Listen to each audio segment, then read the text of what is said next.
Friends, welcome to weekend investing. Disclaimer जरूर पढ़ें। आज हम डिस्कस करेंगे डिफरेंट सेक्टर्स के एवरेज रिटर्न्स।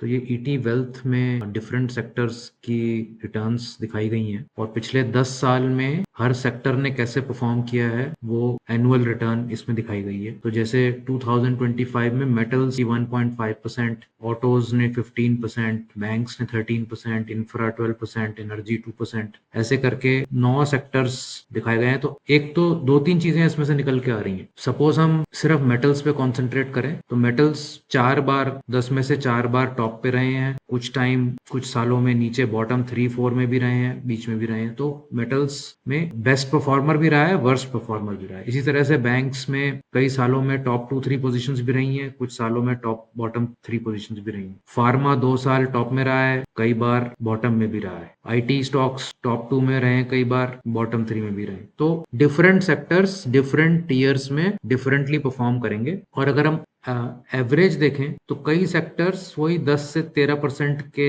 आसपास हैं। कुछ सेक्टर्स ने एडिशनल जो ज्यादा रिटर्न्स निकाली है वो एनर्जी, रियल एस्टेट और मेटल। तो आप देखेंगे कि रियल एस्टेट नंबर 7 पे था 2016 में, फिर वो 17 में टॉप पोजीशन पे आ गया, फिर नेक्स्ट ईयर वो बॉटम पोजीशन पे चला गया, फिर नेक्स्ट ईयर में फिर टॉप पोजीशन पे आ गया, फिर नेक्स्ट ईयर में बॉटम पोजीशन पे आ गया। तो इस तरह से सेक्टर रोटेशन होती रहती है। और जब सेक्टर रोटेशन हो रही है तो आपका जो स्ट्रेटजी है उसको उसके साथ साथ एक तरह से इवॉल्व करना पड़ता है कि अगर ये साल चल रहा है तो हम इन 3-4 सेक्टर्स में हो, ये साल चल रहा है तो हम इन 3-4 सेक्टर्स में हो, ये साल चल रहा है तो हम इन 3-4 सेक्टर्स में हो। ना कि हम एक ही सेक्टर में लगे रहें और जिस साल जैसे गेन्स हुए हैं उसके अगले साल आधे से ज्यादा गेन निकल जाए, फिर गेन आ गए फिर निकल गए, उसका कोई पॉइंट नहीं। और वो किसी ना किसी पॉइंट में जाके नीचे के लेवल में हम फिर अपनी पोजीशन काट देते हैं पर फ्रस्ट्रेट होके। तो एक सेल्फ करेक्टिंग स्ट्रेटेजी की जरूरत है जो कि ऑटोमेटिकली जो बेस्ट परफॉर्मिंग सेक्टर्स हैं उसके साथ रहे और आप टॉप परफॉर्मर्स को अपने पोर्टफोलियो में रखें। और जो जैसे ही उसका ट्रेंड खत्म हो रहा है उस सेक्टर का